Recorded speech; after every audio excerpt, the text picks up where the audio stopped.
Film diawali dengan sebuah game perang yang digambarkan dalam bentuk nyata, dan beberapa orang yang sedang bermain game perang tersebut. Tokoh utama dari film ini yang bernama Gwon Yu. Jika di dalam game, dia menggunakan nama Dae-jang. Ia sering bermain bersama teman-temannya, namun mereka sama sekali tidak pernah bertemu atau hanya sebatas teman di dalam game. Dia sangat mahir bermain game dan terkenal di dunia game online karena keahliannya dalam menyusun strategi game. Dahulunya dia adalah seorang atlet taekwondo yang terpaksa harus pensiun dan menghabiskan waktunya bermain game di internet. Ketika asik bermain game, Dae-jang ditelepon dan dimarahi oleh ibunya untuk segera pulang dan mematikan kompor yang masih menyala di rumahnya. Di saat dia sedang asik bermain game, secara tiba-tiba Dae-jang mendapatkan panggilan dari wanita tidak dikenal. Ternyata wanita tersebut meminta Dae-jang untuk mengembalikan HP yang tertinggal di warnet itu. Pada awalnya Dae-jang tidak menghiraukannya. Namun karena si wanita akan memberinya imbalan yang cukup besar, akhirnya Dae-jang pun menurutinya untuk mengantarkan HP itu. Sesampainya di apartemen, karena tidak ada respon sama sekali, akhirnya Dae-jang pun memutuskan untuk masuk ke dalam. Dae-jang yang mendapati ada seseorang yang sedang mandi. Tiba-tiba wanita tersebut meminta Dae-jang untuk menaruh HP di kamarnya. Dan imbalannya dia sudah menaruh di atas ranjang setelah mengambil uangnya dan akan pulang. Dae-jang pun mengingatkan si wanita untuk senantiasa mengunci pintu rumahnya. Keesokan harinya, saat Dae-jang terbangun, secara tiba-tiba dia ditangkap oleh polisi dengan tuduhan pemerkosaan dan pembunuhan. Karena hal itu, namanya pun langsung terkenal dan orang-orang pun menjadi sangat geram dibuatnya. Sementara itu, ibu Dae-jang yang tidak percaya dengan perbuatan anaknya menyewa seorang pengacara untuk membelanya di pengadilan. Dan pengacara ini bernama Oh Jung-si. Anehnya, semua tuduhan itu memiliki bukti yang kuat, dari mulai DNA sidik jari dan lainnya. Semuanya cocok dengan Dae-jang. Ibu Dae-jang tak henti-hentinya membela anaknya untuk meyakinkan warga bahwa anaknya sedang difitnah. Terkait hal ini, Dae-jang pun dijatuhi hukuman penjara seumur hidup dan dimasukkan ke dalam penjara dengan level tertinggi, karena kasusnya yang terbilang sangat berat. Di mana pada hari pertamanya dia di penjara, terlihat sekelompok geng yang mengawasinya dari kejauhan. Salah seorang dari mereka menarik Dae-jang dan melemparinya di tengah-tengah kerumunan mereka dan disiksa. Di antara tahanan lain, yang satu ini tampak sangat ditakuti, bahkan petugas penjara pun tidak berani mengusik kegiatan mereka. Dae-jang pun diinterogasi oleh ketua dari geng tersebut yang bernama Hae-yong-nim. Saat diinterogasi, ketua tersebut menghina Dae-jang atas tuduhan fitnah yang menimpanya. Karena kesal, Dae-jang pun memukul Hae-yong-nim itu hingga membuat hidungnya berdarah. Hal itu pun membuat Hae-yong-nim sangat marah dan menyuruh anak buahnya untuk memukul Dae-jang. Mereka dipisahkan oleh petugas penjara. Dae-jang pun ditahan di ruangan isolasi yang sangat sepi dan gelap. Keesokan harinya, Dae-jang ditemui oleh dua orang pria. Mereka memberitahu Dae-jang tentang seorang pria tua yang sedang memakan daun. Pria tersebut ditahan akibat menjadi pembunuh berantai. Kemudian korban-korbannya menjadi santapannya. Namun jika dilihat dari kebiasaannya, pria ini sama sekali tidak doyan daging, karena makanan sehari-harinya hanyalah daun. Bisa jadi pria tua ini ditahan juga karena difitnah. Kehidupan Dae-jang di penjara ini benar-benar sangat menyiksa dirinya. Dia seringkali mendapati teror dari Hae-yong-nim. Kehidupan Dae-jang di penjara ini sangat memprihatinkan hingga terlihat seperti orang gila. Saat ibu Dae-jang datang mengunjunginya, ibunya datang bersama pengacara Oh Jung-si. Dia menegaskan bahwa dia tidak rela difitnah menjadi ibu dari seorang pemerkosa. Ibunya berkata sebentar lagi dia akan keluar dari penjara. Ibunya berharap agar Dae-jang bisa bertahan sekuatnya. sampai ibunya bisa mengeluarkan Daejang dari penjara ini dan membuktikan semua fitnah yang menimpa anaknya adalah salah.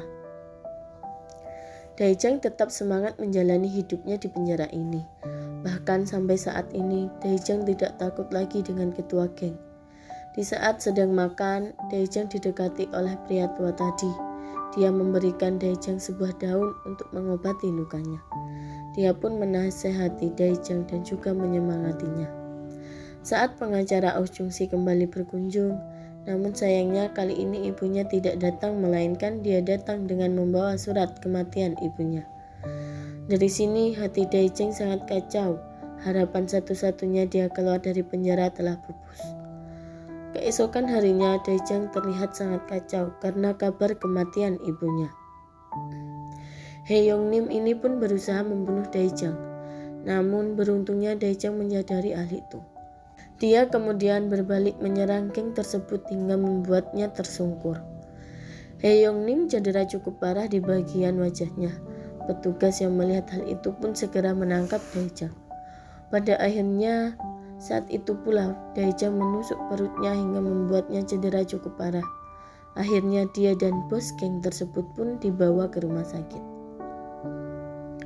Pada saat mobil ambulans membawa Daejang dan Hae-yong-nim ke rumah sakit, Daejang berhasil kabur menggunakan ide yang diberikan pria tua tadi. Ternyata Daejang hanya berpura-pura dan tusukan yang dia buat hanyalah skenario agar dia bisa keluar dari penjara dan mencari tahu siapa yang telah memfitnah dirinya. Setelah berhasil kabur dari mobil ambulans, beruntungnya Daejang menemukan 2 orang turis yang memberinya tumpangan. Setelah Daejang berhasil memperbaiki mobil mereka yang mogok. Bukan hanya itu, Daejang juga diberi mobil tersebut dengan cuma-cuma. Saat Daejang pergi ke Oh Jung-si di apartemennya, dan dia menjelaskan kepada Daejang bahwa ibunya telah meninggal bunuh diri.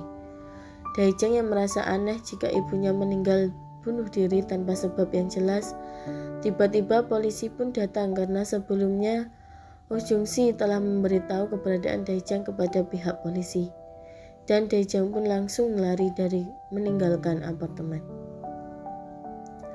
Daejang yang pergi warnet lalu mencari informasi mengenai kasus yang menimpa dirinya dan mencari siapa orang yang telah menfitnahnya selama ini. Tiba-tiba Daejang menemukan sebuah video yang menjelaskan tentang kronologi bagaimana dia ditahan, dan dari video itu menjelaskan bahwa ada banyak sekali kejanggalan dalam kasus pembunuhan serta pemerkosaan yang dilakukan Daejang. Kasus Daejang pun menjadi perhatian salah satu hacker. Seorang hacker yang berhasil merata server serta data di kota itu. Lalu hacker itu menemukan sebuah video yang berbeda dari video yang digunakan jaksa sebagai bukti dari kasus pembunuhan. Hacker itu pun menyebarluaskan video itu di internet. Dalam video itu terlihat Daejang memasuki apartemen si wanita dan keluar dari apartemen itu hanya dalam waktu 3 menit saja. Dalam waktu tersebut tentu sangat mustahil bagi Daejang melakukan tindakan kriminal itu. Video yang bocor itu pun membuat tim investigasi mencari tahu keberadaan seorang wanita tersebut yang bernama Jisoo. Melalui riwayatnya di media sosial, Jisoo adalah wanita yang dibunuh, yang mana Daejanglah yang dituduh sebagai pembunuhnya. Tim yang melihat melalui kamera CCTV menemukan bahwa sebelumnya Jisoo berada di sebuah klub malam bersama seorang pria pada pukul 3 dini hari dan wanita itu meninggalkan klub bersama seorang pria. Beberapa saat kemudian wanita itu pun menjadi korban di sebuah apartemen, dan anehnya pria yang berada di dalam video tersebut sama sekali tidak pernah dijadikan sebagai subjek penyidikan. Daejang diajak berkomunikasi dengan seorang pria. Melalui internet, pria tersebut ternyata adalah teman game online-nya. Dia menyuruh Daejang untuk bertemu dengannya di sebuah kafe. Setelah Daejang sampai di kafe, ternyata seorang pria menjadi teman game online-nya selama ini adalah seorang wanita cantik. Wanita ini bernama Yuwoo. Dia mengubah suaranya menjadi pria menggunakan aplikasi buatannya agar orang-orang tidak mengetahui identitas aslinya. Ternyata Yiwul ini adalah seorang gamer sekaligus hacker yang sangat jago. Yiwul yang sudah tahu dengan keadaan yang menimpa Daejang, dia pun membawa Daejang ke rumahnya untuk makan siang bersama dan menyusun rencana untuk mencari tahu siapa orang yang telah memfitnahnya. Kemudian datanglah 3 orang pria yang ternyata mereka ini juga merupakan teman-teman Daejang di dalam game online. Baru kali ini mereka berkumpul di dunia nyata. Mereka berkumpul untuk membantu Daejang menuntaskan kasusnya. Kita kenalkan nama mereka Mr. Hairi, Demolition, dan Guru Yong. Dan ada 2 teman lainnya yang belum bisa berkumpul. Setelah itu, Yiwul dengan superkomputernya, dia pun mulai menyelidiki kasus yang menimpa Daejang. Lalu Daejang dan Mr. Hairi menyelidiki seorang pria berjas yang terlihat mencurigakan.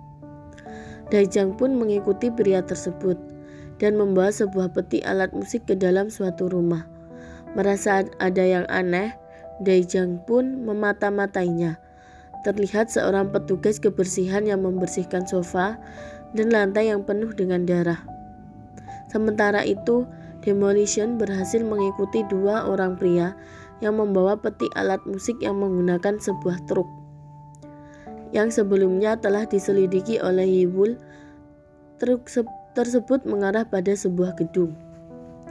Mereka pun menyusun rencana untuk bisa menyusup ke dalam gedung itu.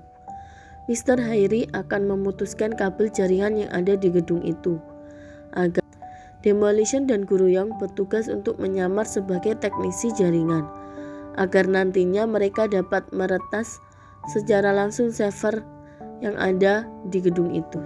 Setelah Yiwul terhubung ke server dan meretas sistem keamanan di gedung itu, dia pun dapat terhubung ke CCTV di gedung itu. Aksi yang mereka lakukan berjalan lancar. Sementara itu, Daejang menyelinap untuk menyelidiki apa yang sebenarnya terjadi. Di dalam sebuah ruangan, Daejang menemukan sebuah peti alat musik yang tadi siang sempat mereka lihat.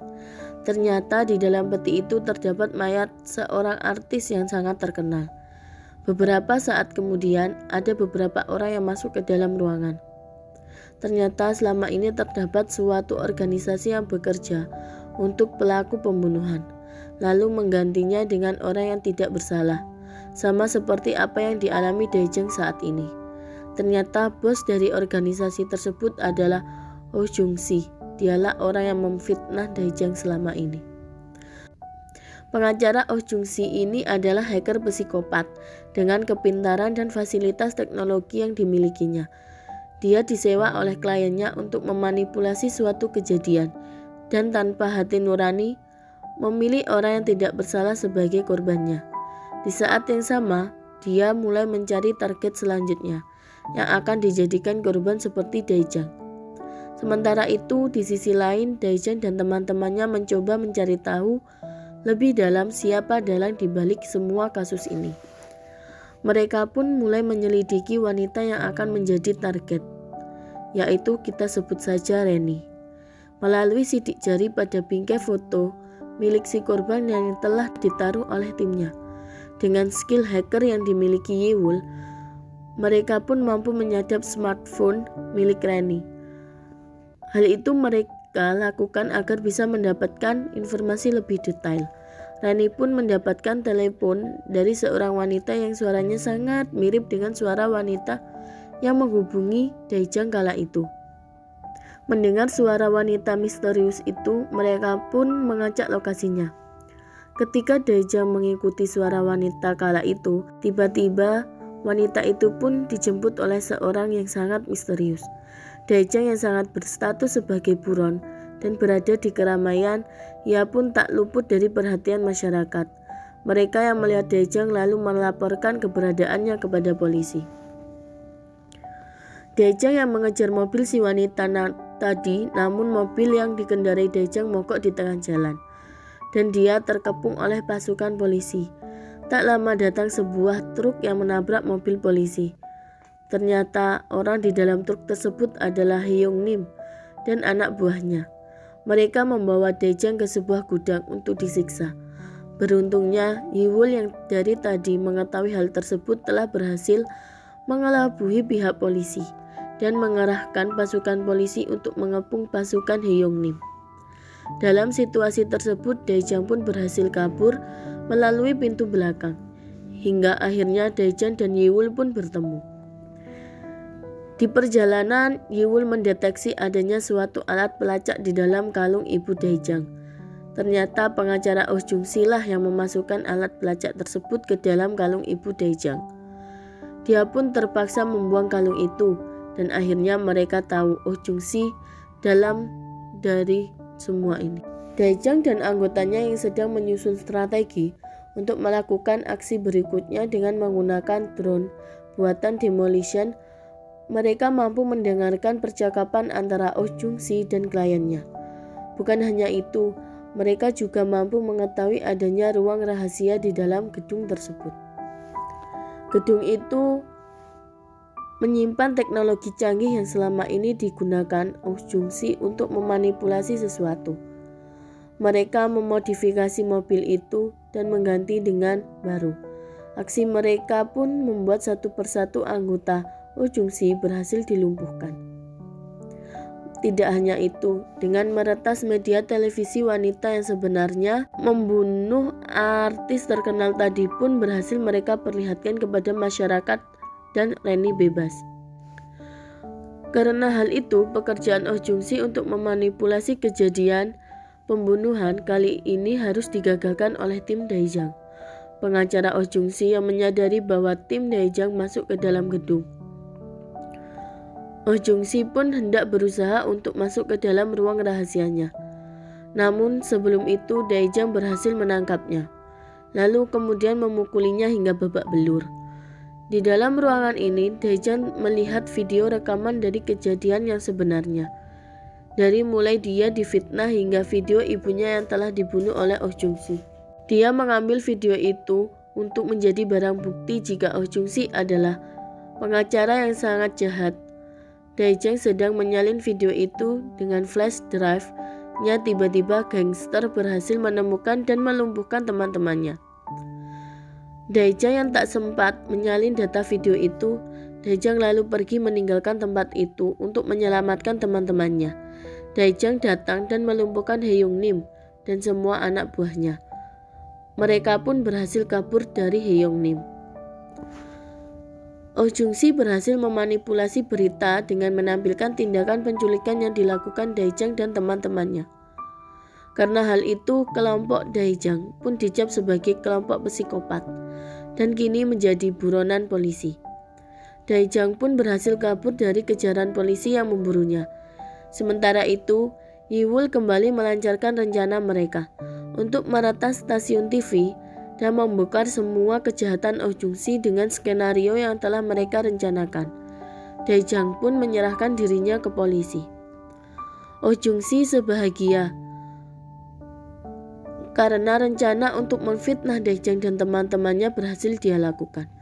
Tiba-tiba dia teringat akan suatu hal, bahwa dia lupa flash drive milik Daejang yang masih menancap di port USB komputer miliknya. Ternyata flash drive itu adalah kunci agar Yiwul dapat menguasai komputer milik Jang. Dan data yang ada di dalamnya diambil Yiwul. Yiwul dengan bantuan teman-temannya Daejang. Mereka yang bertugas sebagai reporter untuk menyiarkan fakta yang sebenarnya, dan mereka terhubung ke stasiun TV yang telah diretas. Siaran yang mereka beritakan dan video yang mereka bocorkan ke masyarakat dan polisi pun melihat fakta yang sebenarnya, bahwa Oh Jung-si lah yang memfitnah Daejang dan para korban lainnya. Hingga pada akhirnya Oh Jung-si berhasil tertangkap dan dipenjara bersama Heiyongnim, bersama anak buahnya. Dengan ini status Daejang sebagai buronan pun telah dicabut. Daejang dan teman-temannya berkumpul dan Yiwul yang bertindak sebagai hacker pun berhasil menjebloskan hacker psikopat itu ke penjara, dan film pun berakhir dengan bahagia.